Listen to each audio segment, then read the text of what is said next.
అందమైన చర్మ సౌందర్యం మీ సొంతం. Second aqua radiance deep cleansing gel. Welcome to I Dream. నేను మీ సురేఖ. ఇవాళ మనతో పాటు ఒక స్పెషల్ గెస్ట్ ఉన్నారు.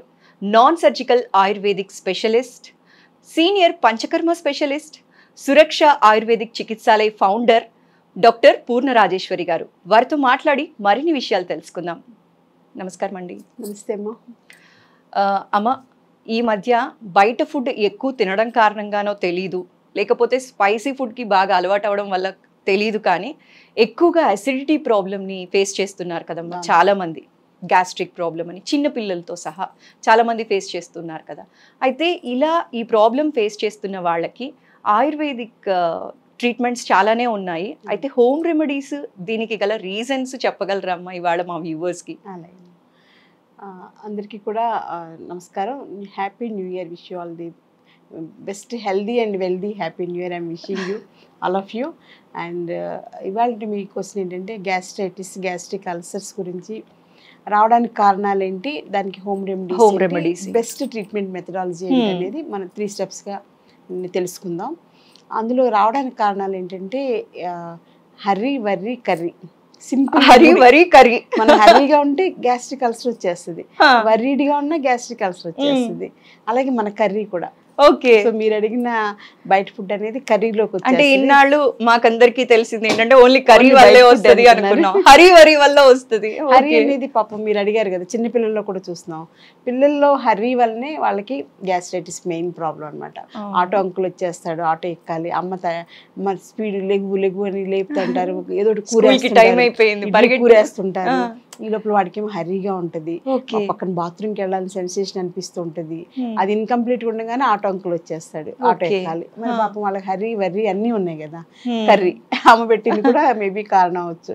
అమ్మ కప్పుకున్న బ్రెడ్ ఆమ్లెట్ ఈజీ అయిపోతుందని ఏదో కూరేస్తుంటారు. సో దానివల్ల కూడా కావచ్చు. పిల్లలకి 3 యాడ్ అయ్యేసరికి వాళ్ళు డెఫినెట్గా గ్యాస్ట్రైటిస్ రావడం.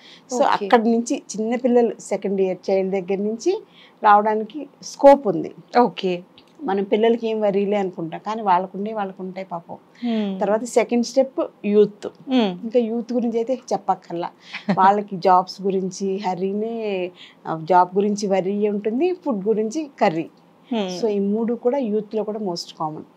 సో అందుచేత ఏంటంటే లేడీస్ విమెన్ గురించి చెప్పక్కర్లా. ఇంట్లో పిల్లలు పంపించే వరకు వాళ్ళు ఏమి తినరు, లోపల అలా ఎసిడిక్ ఇది పెరిగిపోతూ ఉంటుంది అనమాట. తినకపోవడం వల్ల కూడా వస్తుంది. సో టైంకి మనకేంటంటే టైంకి లోపల యాసిడ్స్ అనేవి సెక్రీషన్స్ వచ్చేస్తుంటాయి, breakfast time, lunch time, dinner time అలాగా. సో ఆ టైంలో వాటిని న్యూట్రలైజ్ చేయడానికి మనం మంచి ఫుడ్ అనేది ఇవ్వాలి. మనం ఇవ్వకుండా పట్టించుకోకుండా ఉంటే లోపల యాసిడ్స్ ఏమవుతాయి, గోడలు తినేస్తాయి. సో లోపల సెక్రీట్ అనేవి ఆపలేము మనం, వాటి టైం ప్రకారం అవి రిలీజ్ అయిపోతాయి. సో మనకి ఎలా అయితే టైం అయితే అలారం కొట్టడం ఎవరు ఆపలేం కదా, అలాగే మనకు లోపల గ్యాసెస్ సెక్రీషన్స్, యాసిడ్ సెక్రీషన్స్ అనేవి వచ్చేస్తాయి కదా. వచ్చినవి మనం ఫుడ్ వేస్తే ఫుడ్ని డైజెషన్ చేయడానికి ఆ యాసిడ్స్ అవసరం మనకి. సో అవి మన ఆ టైంలో లేడీస్ ఏంటంటే ఆ టైంలో సరే వీళ్ళు వెళ్ళాక చూద్దాంలే, తర్వాత పూజ చూసుకోవాలి, వీళ్ళు అత్తమామలు ఉంటే వాళ్ళకి చూసుకోవాలి, వీళ్ళు బాక్సులు పెట్టుకోవాలి, ఇలా ఒకదాని తర్వాత పోస్ట్పోన్ చేసేసరికి 10 వరకు వాళ్ళు ఏం తినరు. ఈ 10 వరకు ఫాస్టింగ్లో ఉండేసరికి లోపలంతా తినేసేస్తారు. అలాగే ఎంప్లాయీస్ కూడా బాక్స్లు ఏదో పెట్టుకుంటారు, కారులో తిందామని అనుకుంటారు, ఎలాగో ట్రాఫిక్లో ఏం కుదరవు, ఆఫీస్కి వెళ్ళాక బాస్ వర్క్ అప్ చెప్పేస్తారు, అది ఫస్ట్ లెవెల్ అయ్యాక చేద్దాం అనుకుంటారు, అట్లా వాళ్ళకి లేట్ అయిపోతుంది. సో జాబ్ హరీ అనేది టైం ప్రకారం తినకపోవడం అనేది ఫస్ట్ ఫ్యాక్టర్ అనమాట. ఇందాక చెప్పిన హరీ వర్రీ కర్రీ బాగా అందరికీ జనరలైజ్డ్.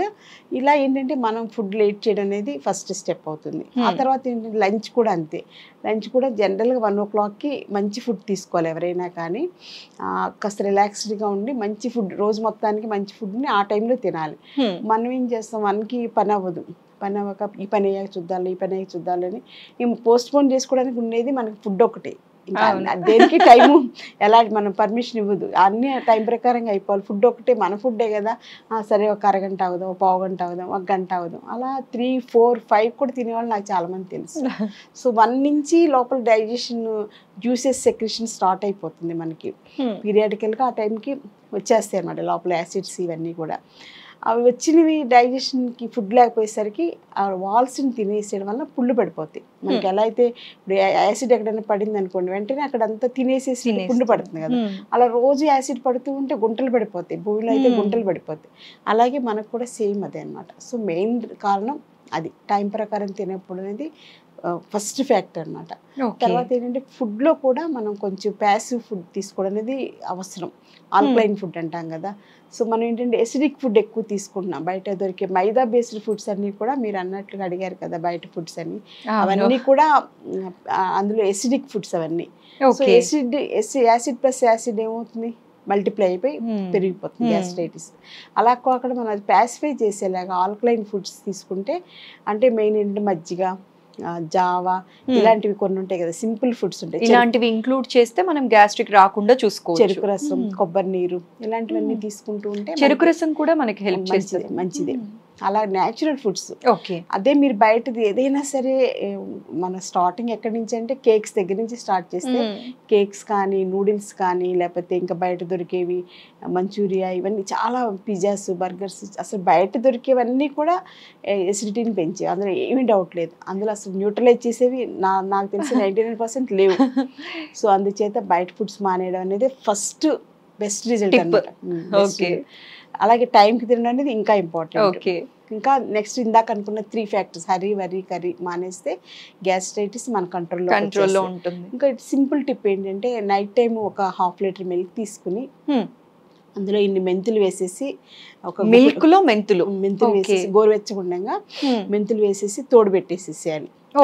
మెంతులు పెరుగుతోటి కలిపి ఆ నైట్ అంతా అందులో మెడికేటెడ్ వాల్యూస్ అన్ని రిలీజ్ అవుతూ ఉంటాయి అన్నమాట.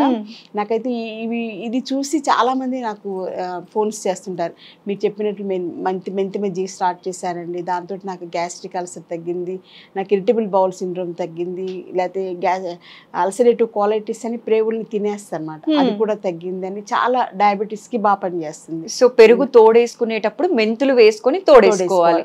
ఫ్యామిలీ అంతా లీటర్ తోడేసుకోవచ్చు, ఒకళ్ళకంటే 1/2 లీటర్, అంటే ఎక్కువ తీసుకోవాలన్నమాట కొంచెం మజ్జిగ, ఈ మజ్జిగ. సో ఇంకా ఆల్మోస్ట్ మనకి వింటర్ అయిపోతుంది కాబట్టి మనకి మజ్జిగ ఒకటే శరణ్యం, ఈ ఎండ నుంచి వచ్చే బాధలన్నీ తగ్గించుకోవాలంటే మజ్జిగ. సో ఆ మజ్జిగ కూడా ఏం చేస్తానంటే పొద్దున్నే లేచిన వెంటనే చిన్న అల్లం ముక్క దంచేసేసి ఆ మజ్జిగలో వేసేసి చిలికేస్తాం, పెరుగులో వేసేసి చిలికేస్తాం. వాళ్ళు కొంచెం పర్వాలేదు అది అలా ఉన్నా మేము తాగను అనుకుంటే అలా ఉంచేసుకుని ఈవినింగ్ వరకు తాగొచ్చు, లేదా ఒక 1 అవర్ ఆగి దాన్ని వడకట్టేసుకోవచ్చు. సో 1 అవర్లో అల్లంలో ఉన్న మెడిసినల్ వాల్యూస్ అన్ని అందులోకి వచ్చేస్తాయి.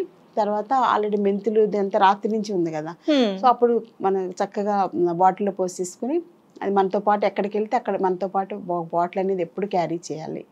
అదే మన ఆరోగ్యానికి మూలం. అందుచేత మనతో పాటు మజ్జిగ అనేది తీసుకెళ్ళాలి. మజ్జిగ అనేది కంపల్సరీ తీసుకెళ్ళాలి. కార్లో వెళ్తున్నారు లేదా వెహికల్లో వెళ్తున్నారు, కొంచెం గ్యాప్ వస్తే కొంచెం ఒక సిప్ తాగేసేస్తే అది అమృతంలా పనిచేస్తుంది, ఇంకేం చూసుకోక్కర్లేదు అనమాట. సో అదొక మంచి రెమెడీ.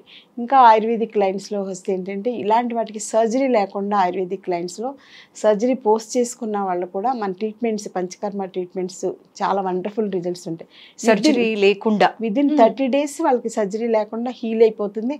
హ్యాపీగా వాళ్ళకి ఎప్పటి నుంచో కొన్ని సంవత్సరాల నుంచి ప్రొఫెషనల్ గ్రోత్ అయిపోయి, ఎడ్యుకేషనల్ గ్రోత్ అయిపోయి, వాళ్ళు ఎన్నో ఇల్లు కడదాం అనుకునే ఉంటాయి కదా రకరకాల, అన్ని అడుగును పడేసి గుళ్ళు చుట్టూ తిరుగుతుంటారు. తమిళనాడులో గుళ్ళు తిరిగితే మనకి పట్టిన శనేదో వదులుదే ఉంటాయి కదా, అలా తిరిగే వాళ్ళు కూడా మన ట్రీట్మెంట్స్ తర్వాత హ్యాపీగా 1 month నుంచి మళ్ళీ సక్సెస్ఫుల్గా వాళ్ళు స్టైర్స్ అన్ని కట్టుకుని చక్కగా ప్రొఫెషనల్ గ్రోత్ వచ్చేస్తుంది, ఫైనాన్షియల్ గ్రోత్ వచ్చేస్తుంది, హ్యాపీగా ఉంటారనమాట. లైఫ్ ఇంకా అసలు 1 month బ్యాక్ ఇప్పటికి సంబంధం ఉండదు, అంత మార్పు వస్తుంది. అంటారు కదా, సో సర్జరీ లేకుండా మనం చేయించుకో. సర్జరీ చేస్తే ఏమవుతుందంటే ఇప్పుడు సపోజ్ స్టమక్ ఒక 8 inches ఉందనుకోండి, సర్జరీ చేసినప్పుడు వాళ్ళు ఎక్కడైతే ఎక్కువ పుండు ఉందో ఆ పుండు వరకు ఒక 2 inches ప్లేస్ కట్ చేసేస్తారు, తీసేసి మిగిలిన ప్లేస్ని వాళ్ళు సెట్ చేస్తారు అనమాట. సో 8 inches ప్లేసెస్ని 6 inches చేసేసరికి వాళ్ళకి వచ్చేటువంటి ఇక్కడ కనెక్టింగ్ ఇక్కడ నుంచి రిలీజ్ అయ్యేటువంటి యాసిడ్స్ అన్ని, గ్యాసెస్ అన్ని కూడా మామూలుగా యాజ్ యూజువల్గా వచ్చేస్తాయి, వాటికి తెలియదు కదా మనకి సర్జరీ అయినట్టు. సో 6 inches ఇంత గ్యాసెస్ వచ్చేసరికి మళ్ళీ ప్రాబ్లం జనరేట్ అవుతుంది. సో మనకి ఎలా అయితే మంది ఎక్కువ అయితే మజ్జి పలచన అవుతుంటారు, పెద్ద అంటారు కదా. సో ఎక్కువ మందిని ఒక గదిలో ఉంచేస్తే గాలాడి ఉక్కిరి బిక్కిరి అయిపోతాం కదా. అలాగే 8 ఇంచెస్ ప్లేస్లో నుంచి పైనుంచి వచ్చేటువంటి యాసిడ్స్ అన్నీ కూడా 6 ఇంచెస్లో కుదించుకుని యాక్ట్ చేయాలంటే స్ట్రాంగ్గా యాక్ట్ చేస్తాయి. సో మళ్ళీ వచ్చేస్తాయి ప్రాబ్లం. సో రీఅకరెన్స్ అనేది మోస్ట్ కామన్. ఇంకా సఫర్ అయిపోయి పాపం వాళ్ళు ఇంత ఇడ్లీ ముక్క తిన్న అరగక చాలా హాస్పిటల్స్ చుట్టూ తిరుగుతూ ఆ మందులు మింగుతూ. ఇంకోటి ఏంటంటే దురదృష్టం, ఈ గ్యాస్ కోసం వాడే మందులన్నీ కూడా క్యాన్సర్ వస్తుందని ఇప్పుడు లేటెస్ట్ రీసెర్చ్. గ్యాస్ట్రిక్ కోసం యూజ్ చేసే టాబ్లెట్స్ వల్ల.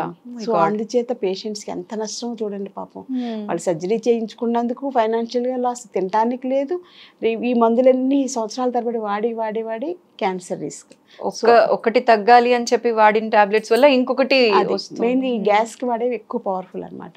సో అందుచేత అలా లేకుండా ఆయుర్వేదిక్ లైన్స్లో ఇప్పుడు చెప్పినటువంటి హోమ్ రెమెడీ మెంతి మజ్జిగ, అల్లం మజ్జిగ ఇలాంటివి తీసుకుంటూ హరీ వర్రీ కర్రీ తగ్గించుకుంటూ ఆ టైంకి తినడం అనేది ఇంపార్టెంట్. అలాగే ఇప్పుడు బయట ఏంటంటే unlimited foods at mid night అని చెప్పేసి విపరీతంగా పిచ్చి పిచ్చి ఫుడ్స్ అన్నీ అర్ధరాత్రులు దొరికేలాగా ఉన్నాయి కాబట్టి అవి తినడం కరెక్ట్ కాదు. మనం ఏం తిన్నా కానీ మార్నింగ్ 8 to ఈవినింగ్ 8 ఈ మధ్యలోనే తినాలి. సో ఆఫ్టర్ 8 తినకూడదు, బిఫోర్ 8 కూడా తినకపోయినా పర్వాలేదు. సో అందుచేత అర్ధరాత్రులు బిర్యానీలు, అర్ధరాత్రులు ఈ అన్లిమిటెడ్ ఫుడ్స్ తినడం వల్లనే మనకి ఇన్ని జబ్బులు. కాబట్టి యూత్ ముఖ్యంగా అవన్నీ అవాయిడ్ చేసుకుని ఇలాంటి విషయాలన్నీ కూడా వాళ్ళ అవగాహన పెంచుకోవాలి, ఆరోగ్యం గురించి శ్రద్ధను పెంచుకోవాలి. ఎందుకంటే ఆరోగ్యం మహాభాగ్యం. అంత మహాభాగ్యాన్ని మనం జీవితం అంతా కూడా కష్టపడినా సంపాదించుకోవాలి. భాగ్యం అందరి దగ్గర, ఎవరి దగ్గర పడితే వాళ్ళ దగ్గర బోల్డ్ డబ్బు ఉంటుంది ఈ రోజుల్లో, అది పెద్ద విషయం కాదు. అందరూ లక్షాధికారులు, అందరూ కోటీశ్వర్లే. కానీ ఆరోగ్యం మహాభాగ్యం ఉన్నవాళ్ళు చాలా ఫింగర్ టిప్స్ మీద ఉంటారు. కాబట్టి మనం అందరం కూడా ఈ నూతన సంవత్సరంలో మహాభాగ్యాన్ని పొందేలాగా మంచి ఆరోగ్య ప్రణాళిక, ఆహార ప్రణాళిక చేసుకోవాలని ముఖ్యంగా యువతని, పిల్లల్ని ఉద్దేశించి ఈ వీడియోని వాళ్ళే ప్రజెంట్ చేస్తున్నాను. చాలా చక్కగా చెప్పారండి. నిజంగా ఈరోజు మీ విలువైన సమయాన్ని మా వాళ్ళ కోసం కేటాయించి చాలా మంచి ఇన్ఫర్మేషన్ ఇచ్చారండి. Thank you so much. Thank you అమ్మా. And for more videos, Please subscribe to iDream. Please subscribe to iDream. Please subscribe iDream. And please subscribe to iDream. For more videos, subscribe to iDream. please like, share and subscribe to the channel. Congratulations, iDream. Subscribe to iDream. Subscribe to iDream. So subscribe to iDream Media. iDream की iDream team अंदर की huge congratulations. Please subscribe iDream Media. Please subscribe to iDream. Subscribe iDream. Please subscribe to iDream. iDream అంటే నా కళల channel subscribe చేసుకున్న నోరు తిరుగుతలేదు, మీరైతే గంట గుర్తు కొట్టండి. For more such videos, please subscribe to iDream.